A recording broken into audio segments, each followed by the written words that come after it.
Well, Jemima Pierre is Haiti coordinator for the Black Alliance for Peace and an anthropology professor at UCLA. She's in Dakar in Senegal. Thank you so much for joining us on BBC News.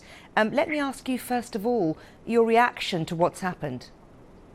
I am in shock, like everyone else, all over the world, especially Haitian people who woke up this morning to this terrible, terrible news of an assassination of a sitting president. And I've been in front of the computer and on the phone for all day, and I haven't been able to think about anything else ever since I heard this news. And President Moïse has been ruling by decree since 2019. What does this now mean for Haiti? What happens next? Well, we're not sure. At this point, he's been ruling by decree. I have to say, President Moïse has never had a full mandate from the Haitian people. His election was marred by corruption and all kinds of irregularities, and he was voted in by about 12% of the people. So he never really had a mandate, and there have been nonstop protests against him. But since last year, he effectively shuttered the Haitian legislature by refusing to hold parliamentary elections scheduled for January 2020. He summarily dismissed all the country's elected mayors in July. And there have been sustained protests against him, especially since the revelations about the Petrocaribe corruption around the Petrocaribe funds. What's kept Moïse in power, though, we have to be clear, is the support of the international community. And I have to say this because there's no way that Moïse actually could maintain this constant forceful protest against his presidency without constant support by certain groups of the international community. And without them and without the military support, the financial support, he would not be able to still be in power today. So, but it is still sad that you have a sitting president being killed.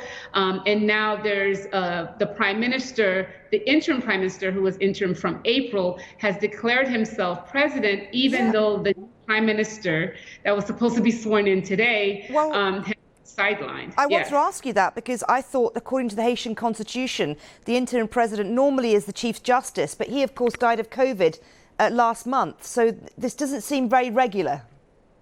It's not regular at all. He died last month, but the problem is, there's no parliament and there's no elected officials available. Moïse, because he was ruling by decree, basically was running the country single-handedly. And so you have this interim prime minister who was supposed to step down today, now declare himself president, but also declare a state of siege, which effectively is a martial law for a lot of people. And so then we're not sure what's going to happen. And and the truth is the international community has been acting in Haiti because it either agrees with or disagrees with the position. So for example, Moïse's term, according to most people in Haiti, ended February 7, 2021, but he refused to step down, and the U.S. State Department supported him, so did the Organization of American States.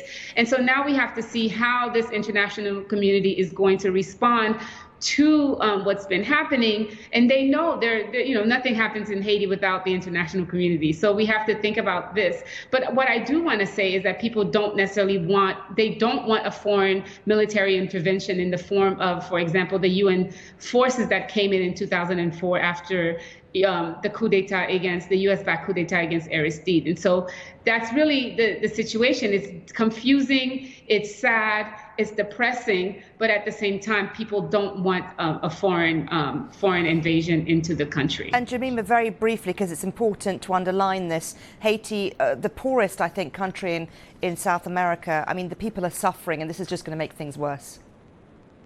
Well, it's definitely going to make things worse. Haiti is poor, but at the same time, it's also been completely sidelined in world politics. It's been meddled with by a number of foreign powers. So we have to also keep that in mind. So its identity is more than just its poverty. It's about the constant foreign intervention into the country. So I just want to also say that. But I do think the people are going to suffer more because if you do have a person who declares himself president as this interim prime minister has, and declared a state of siege, then you know the people that are going to suffer are the regular people on the streets. Absolutely right to point that out, and thank you so much for joining us. Thank you.